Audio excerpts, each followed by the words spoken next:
भारत के हर कोने में त्योहार केवल एक परंपरा नहीं बल्कि लोगों के जीवन का हिस्सा है। वे परिवारों को जोड़ते हैं, रिश्तों को मजबूत करते हैं और समाज में एकता लाते हैं।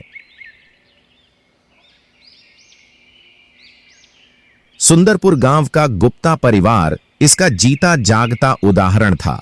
यह परिवार हर साल मकर संक्रांति का पर्व बड़ी धूमधाम से मनाता था।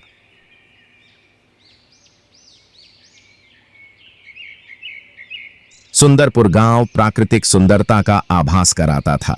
चारों तरफ हरियाली, खेतों में लहलहाती फसलें और गांव के बीच से बहती नदी इसकी खासियत थी। यहां के लोग मेहनती और खुशमिजाज थे। जनवरी के पहले सप्ताह में ही गांव के हर घर में मकर संक्रांति की चर्चा शुरू हो गई। महिलाएं त्योहार की तैयारियों में लग गईं, बच्चे पतंग उड़ाने के लिए बेसब्री से प्रतीक्षा कर रहे थे और पुरुष त्योहार की सामग्री जुटाने में व्यस्त थे। रामलाल गुप्ता इस गांव के प्रतिष्ठित व्यक्ति थे। उनकी पत्नी सुरेखा देवी धर्मपरायण और पारंपरिक महिला थीं। उनके बड़े बेटे रमेश अपनी पत्नी अनीता और बेटे पंकज के साथ गांव में रहते थे। छोटा बेटा सुरेश शहर में पढ़ाई कर रहा था।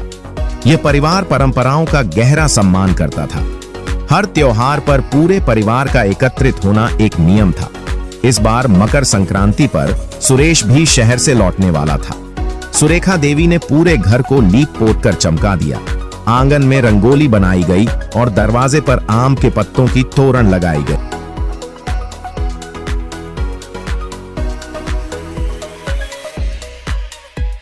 अनीता ने मिठाई बनाने की तैयारी शुरू कर दी। गांव की महिलाएं सुरेखा देवी के पास आईं और तिल गुड़ के लड्डू बनाने की विधि पूछने लगी। सुरेखा ने कहा, तिल और गुड़ मिलाने का काम जितना प्यार से करेंगे, मिठास उतनी ही बढ़ेगी।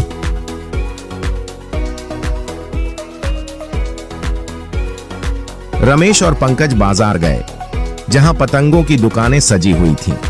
पंकज ने अपनी पसंद की रंग बिरंगी पतंगें लीं और जोर दिया, पापा, इस बार मैं सबसे ऊंची पतंग उड़ाऊंगा। मकर संक्रांति की सुबह का नजारा अद्भुत था। सूरज की पहली किरण जैसे ही गांव पर पड़ी, हर घर से पूजा अर्चना की आवाज आने लगी।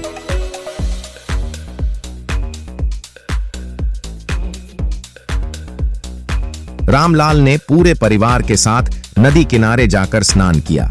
वहां लोगों का मेला लगा हुआ था।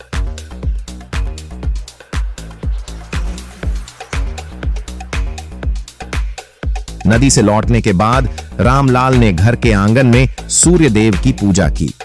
ओम घृणी सूर्याय नमः के मंत्रों की गूंज ने वातावरण को पवित्र कर दिया। सुरेखा देवी ने तिल गुड़ का प्रसाद चढ़ाया और पूरे परिवार को दिया। रमेश, सुरेश, पंकज और रामलाल छत पर पहुंच गए। पतंगबाजी शुरू हुई। वो कांटा की आवाजें पूरे गांव में गूंजने लगी। रामलाल ने अपनी पतंग को बड़े कौशल से उड़ाते हुए कई पतंगें काट दी। सुरेश ने हंसते हुए रमेश से कहा, भैया, इस बार मैं आपको हरा कर दिखाऊंगा। दोनों भाइयों के बीच पतंगबाजी की प्रतियोगिता ने पूरे माहौल को जीवंत बना दिया। सुरेखा और अनीता ने पूरे प्रेम से भोजन तैयार किया। खिचड़ी, तिल गुड़ के लड्डू, गाजर का हलवा, सरसों का साग और मकई की रोटी, हर पकवान में त्योहार की मिठास थी। रामलाल ने गांव के सभी लोगों को भोज के लिए आमंत्रित किया था। सभी लोग गुप्ता परिवार के आंगन में इकट्ठा हुए। भोज के दौरान बुजुर्गों ने मकर संक्रांति से जुड़ी कथाएं सुनाई। भोज के बाद रामलाल ने घोषणा की कि इस बार हर परिवार को एक पेड़ लगाना होगा।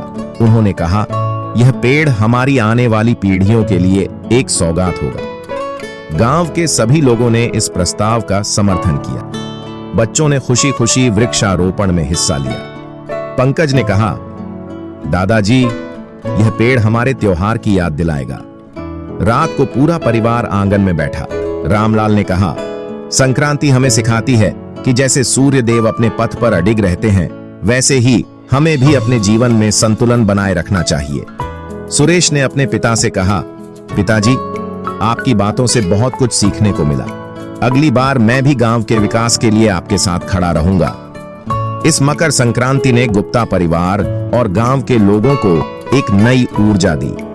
यह त्योहार न केवल परंपराओं का निर्वाह था, बल्कि एक नई शुरुआत का प्रतीक भी।